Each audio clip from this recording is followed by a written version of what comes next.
So Tania, welcome to Culture Camp. Hi, Kerry. Thank you so much for having me here. I'd love to hear a little bit more about you and what you do. But also we're talking about burnout today. So maybe you can give us a little summary about what burnout is. Yeah, absolutely. So my name is Tania Diggory. I'm the founder and director of Karma. We're a UK-based organisation that supports businesses and entrepreneurs and freelancers globally with understanding burnout, how to prevent it from escalating, and nurture mental wellness. So we're really passionate about that positive message of mental health and helping people to understand it in a way that's really inclusive, understanding that it's a part of our daily lives. And just like you have physical exercise, how do you exercise your mental well-being and look after and nurture your mental health and prevent issues from escalating in the first place? So you're not waiting to get to a crisis point before opening up, sharing, or getting the help and support that you might need. So yes, we predominantly support professionals across various industries and sectors. And we do focus a lot on that message of burnout prevention. So our sort of stance on what burnout is essentially, and that sort of definition of it, it's a state that comes with long-term unresolved stress that can negatively affect your work and impact your life in general.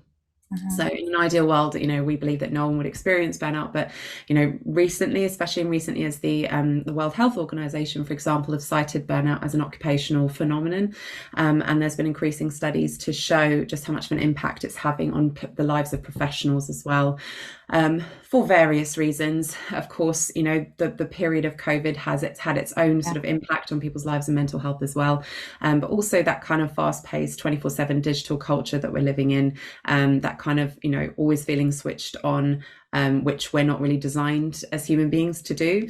We're, one of my favorite phrases is, we're human beings, not human doings. We're not created to be doing all the time. We need time to switch off, recharge, and reflect how things are going.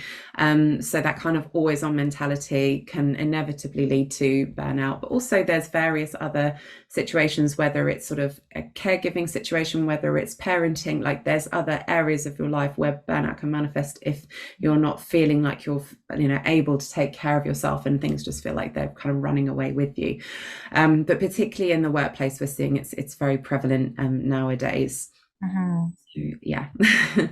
Yeah, and there's different stages to burnout, aren't there? So have you got any perspective around those different stages and maybe what you can do if you think you're in one of those stages? Absolutely. So we actually have a blog called The Five Stages of Burnout. That's perfect. Perfect segue. And it's actually our highest performing blog on our website. So even if you just put in 5 stages of burnout in Google, it will come up on the page. And it's basically highlights the 5 stages of starting with the honeymoon phase, where you're sort of perhaps starting, say, a new project or a new job or something fresh, where there's that excitement around it, but maybe a bit of anticipation, a bit of nerves, and how that can escalate into an onset of stress, once sort of reality is kicking in, and then sort of getting going. And also, not forgetting the fact that when we're working, we're not just our work selves. We are complex human beings. We have a multitude of things going on in our personal lives as well. So you never know what people are navigating or going through alongside their work commitments. So things could also be playing in the back of people's minds, or that they're navigating. And so stress can come from different angles, but also when you're obviously committed to your work and there's deadlines, there's different pressures, stress can escalate. And when stress does escalate to a point where it's not those ebbs and flows or ups and downs, like, okay, you go into a stress state, that's part of being human. It's actually an important part, because it can signal to us, when we need to take action, when we need to do something, etc. And there's early steps. When that kind of is out of the ebb and flow stage, it's actually escalating to a high state of ongoing unresolved stress. Then that's leading to more chronic stress levels, where symptoms become more obvious, perhaps behavioral changes, mood changes, sleep issues, perhaps substance, misuse or issues as well, like, unhealthy relationship with caffeine or sugar or alcohol, those kind of things, where your behavior around it is changing. It's not just a nice treat that you're enjoying, it's actually like a coping mechanism. And if that escalates at an ongoing level that's unresolved for a long period of time, that inevitably can lead to burnout, which is a state of mental, physical, and emotional exhaustion, where you feel like a car running with no fuel. There's nothing left to give. And at that stage, if you're still trying to keep going, that can lead to habitual burnout, where you can experience an onset of more concerning mental health conditions or disorders. So that's kind of the 5 stages that we outline in our blog. Yeah. And it's not easy, I've got to say, like to understand and identify when that's also happening to you, which is why Mm, it's so important to have as much awareness as possible and what those stress markers can be for you, because they're different for everyone. And this is also sure. speaking from experience. Part of the reason I set up Karma in 2016 was because of my own experience of high stress, burnout, taking time out Mm, of my business, which was really hard, struggling with anxiety and depression, yeah. so and overcoming that and understanding what that meant. So that kind of first-hand experience was a prompt to lead Hmm. me to set it up. But also just hearing so many people's experiences, in a similar way of like struggling but not talking about it, or just not really understanding what those signs and symptoms are. So the more well-informed you can become, and also the more strategies and tools that you can adopt, which is also what we teach at Karma, very practical strategies that you can do on a day-to-day basis, then that helps, mitigate that risk of stress escalating to a point where it could become burnout. And I think in the charities and the voluntary sector and public sector that we work with, often the work is actually quite traumatic. The work is difficult, and Mm, sometimes work is used as a coping mechanism, to kind of distract from the difficult situations that people are placed within. yeah, Um, and so I think it's almost a vicious cycle, isn't it? You're kind of working in response to the trauma that you're trying to avoid, yeah, and then the overwork becomes traumatic for you in yourself. yeah, Do you absolutely. often see that kind of pattern? Well, especially like you say, in particular sectors, healthcare, Mm, charity, and where actually what you're dealing with on a daily basis is really challenging in itself. yeah. And I think with that, it's always coming back to when things are feeling too much. One thing that we talk about when working with companies in those sectors is, coming back to the reminder of choice and the choices that you have Hmm. in life and the choice that you made to be in that role and be doing that job. Sure. I Yeah. think that goes across for any industry and organization, Mm, because when we're feeling really led and carried away with whatever it is that we're doing, and when it's really challenging, really hard, and we feel those stress levels bubbling and rising, just that simple reminder, it sounds simple and it's hard to do, but mm, that kind of reminder to ourselves that I chose to be here, I chose this path. sure.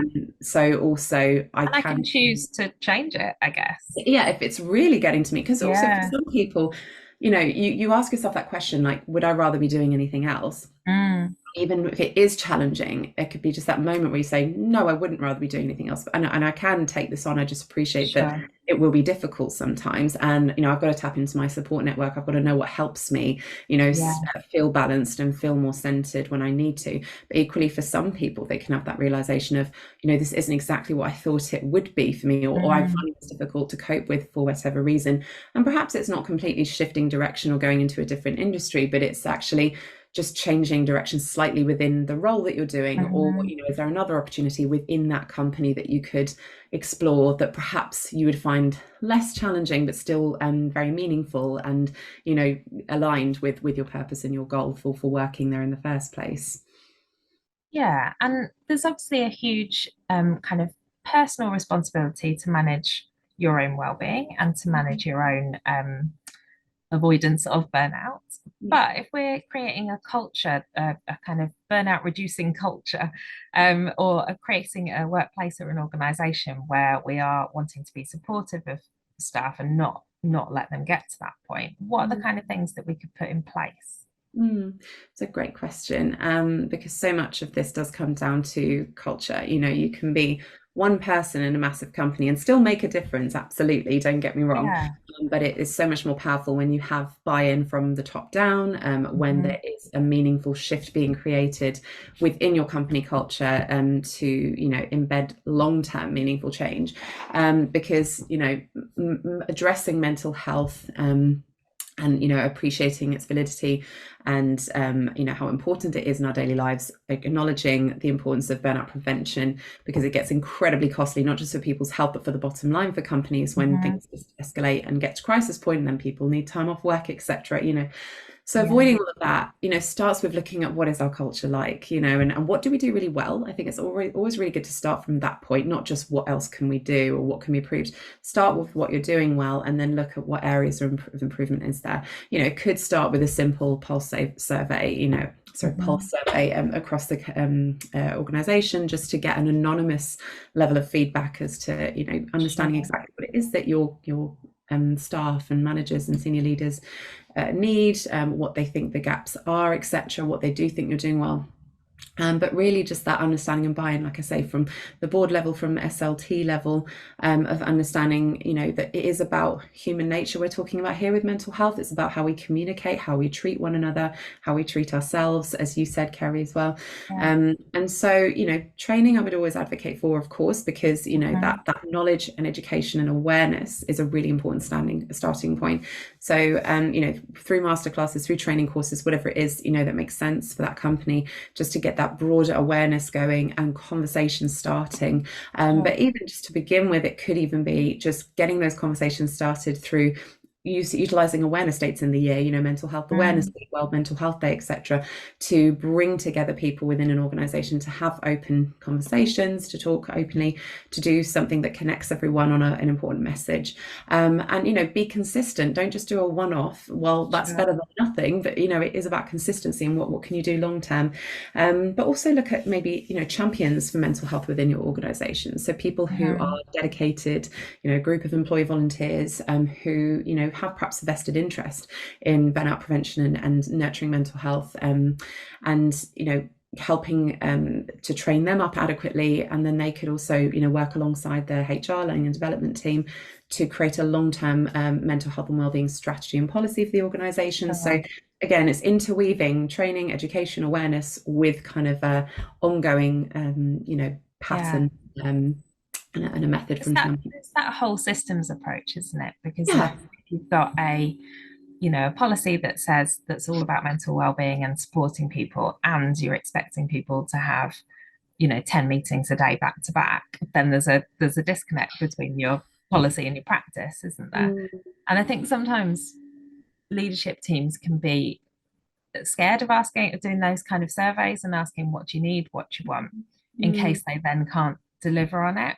So I mm, also think when you're doing that kind of research within your organization, being clear about the parameters. So saying to your staff team, we're looking at this particular area of work, or we've mm, got these different options, and helping employees create some of those choices, create some of those decisions, mm. um, rather than just having an open page. Yeah, no, Yeah. definitely. I know, because there is absolutely something to be said for self-responsibility and looking Mhm. after yourself as well as looking out for others. But also, even if it's just an outcome that comes from, a survey like that, is just managers needing more support. That's what we're seeing Mm, in Karma a lot more nowadays. Just, managers feeling a little bit out of their depth in terms of knowing what the parameters are for them, in terms of sure. being a role model and a support for their team, but also if the teams are coming to them with, personal issues and they're not sure what the Mm, boundaries are with that and how far it goes or how best to support them, like how adequately trained do managers feel in knowing yeah. how to navigate different challenging situations and also look after themselves, Yeah, through absolutely. that as well. So it can be insights like that that's fundamental and, can come out of Yeah, these kind of open conversations too. yeah.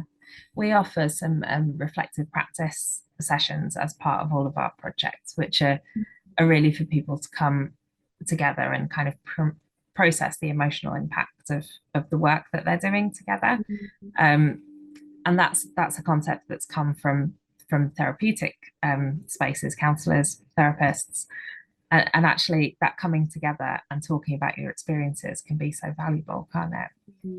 absolutely. I mean, it's part of our human nature as well. We have an innate desire to connect with other people. Mm, It's part of what makes us human. It's part of our DNA. So we do thrive on connecting with others and having that social interaction, even if you're a very independent or, introspective or introverted, mhm.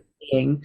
Still, we all have that need to connect with others at some stage. That is a really Yeah. important factor as well. Well, again, a lovely segue to asking how people can connect with you and your organisation. So, where would you be pointing people? So our website, which is Hmm. this is Calmer, spelt Calmer, as in being calm. Yes. And we are also on social media on Twitter, LinkedIn, and Instagram at This Is Calmer. I'm also on Twitter and LinkedIn at Tania Diggory. And one resource I'd love to share with others watching this, as well as the blog that I shared earlier, the 5 Stages of Burnout, is we have something called the Reignite Project, which is our award-winning campaign highlighting the sort of journey of different burnout symptoms. We've got a short film that we created, which is on the landing page. You can find on our website under what we offer. And also, as part of that, you can sign up for free and receive a 10-week free burnout prevention e-course, providing you with various strategies for preventing burnout. So I'd really encourage you to have a look and sign up. It's our sort of giving back project, really, to try and reduce the issue of burnout in professionals. And also, if you're a senior leader, manager, tuning into this, we have a absolutely free, again, workplace wellbeing assessment, which you can find on our website. There's a box right at the top. You can click on that and take our short survey for free. It's like 2 to 3 minutes, and it just gives you an insight as to how you feel you're handling your mental health at work and supporting your staff and empowering your culture in your workplace. So it gives you some insights there and some recommendations too. Brilliant. Thank you, Tanya. They sound like really valuable resources and free as well. And it sounds like you've got some really extensive experience of working with different organisations on this issue. So I'm sure people will want to reach out to you. So thank you very We'd much. love to do so. Yeah, and it's been a pleasure to be here. So thank you for inviting me, Kerry.